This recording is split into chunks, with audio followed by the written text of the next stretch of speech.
Hello, and welcome to this episode of Rebel Rogue, where today I would like to thank you for supporting the channel. So I am going to tell you a tale, like an audiobook sort of thing, just a short story that I wrote a while ago.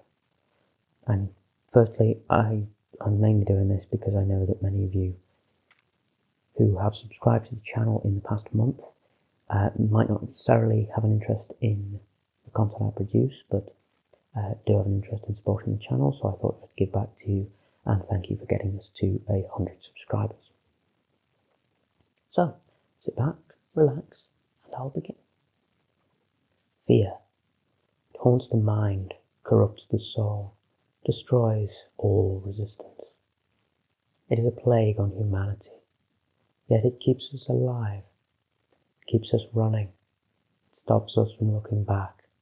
Fear is our preserver. Chapter 1. Nemesis shivered. The room was cold. The drinks on the table bore a veneer of ice. The room was very cold. The door creaked menacingly. Imperial Captain Claude walked in. "I have the mission documents, Arch Machinator." "Good," she stated. "Now we wait." Several hours passed, the storm growing ever stronger, the snow ever heavier. A sound like cracking ice pierced the still air. Of course it was cracking ice, for the final member of the party had arrived, and the way was shut. The ice on the door gave way, showering the occupants of the room in a hail of icy bullets. The door swung violently open. An abomination of snow, ice, and man toppled into the bunker. Claude pulled the lever on the console, and the emergency inner and outer doors slid into position. "Stand back!" shouted Nemesis, pulling a small flamethrower from beneath her robes. "Clear!" a small voice sounded from within the lump. The room was engulfed in flame, a red heat that scorched the skin and blackened the walls. "All clear!" shouted the machinator. Claude crept out from under the computer table. His hair was singed and his greatcoat scorched. He looked around.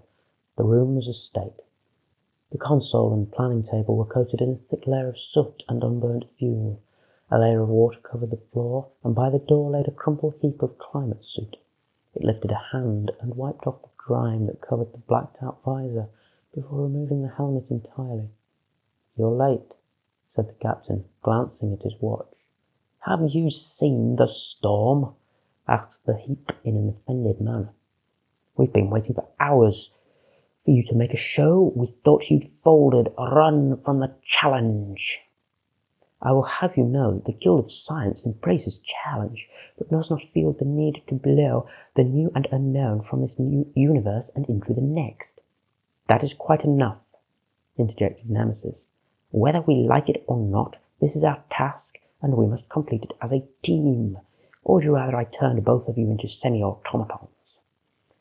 "That won't be necessary," spoke the army man in clear tone. "Indeed," remarked the scientist. The physicist stood, shaking the remaining snow from his climate suit before walking to the coat rack and hanging it up. Claude walked over to the blackened console and pushed a button. From the dark corner of the bunker, a small droid drove out and started to clean the grime off the table. Drawing some blueprints from a pouch slung from her waist, Nemesis walked to the table and sat at the largest, most ostentatious chair. Claude followed suit, taking a seat in a chair marked on the rear with 2 crossed swords. From an inner pocket of his tunic, he produced a manila folder stamped with an ornate crown framed by chained beasts. He placed it gently on the table as the machinator spread the blueprints out on the table. "Sit," she commanded. The physicist strode to the final chair and placed himself in its prison-like frame. From a hidden pocket in his slacks, he lifted an object wrapped in cloth. He gently placed it on the table without removing the shroud. What had they gotten themselves into? What would await them in such a cursed place? Chapter 2. They approached slowly as to not awaken whatever ancient evil lay within. The building, formerly a governor's house, now ruined, stood atop a barren hill surrounded by a moor. The roof, though now crumbling, wrapped the building in a crown of thorns. Two great towers stood opposed on each side of the building. One leant dangerously away from the house, as if trying to escape, and was noticeably shorter than the other. No sooner had they arrived than the heavens began to fall, wave after wave after wave. Yet this was no soul-chilling rain. It was desert hot. The party ran to the shelter of the gatehouse, but built, rather ironically, to protect the governor from harm. For a few minutes they took rest beneath the gateway and discussed their plans. "All guns blazing will never work," whispered Lothario, his tone betraying his contempt for the suggestion. "We need to sneak in the back." "Why don't we walk through the front door?" suggested Nemesis. There was nothing on the blueprint that suggested guards, or even occupants. Even if it is cursed, how would going through the back door help? Surely a curse would affect the whole building, not just the front door. "As you will, Commander," stated the others. Apologies there for background noise. I'll try and edit it out anyway. They strode to the front door, careful to avoid any traps that lurked upon the moors. Upon reaching the door, they discovered that there was no door. It had long since rotted into the walls. They walked through the Gothically carved archway into the splendid lobby. The fireplace was empty, colder than death.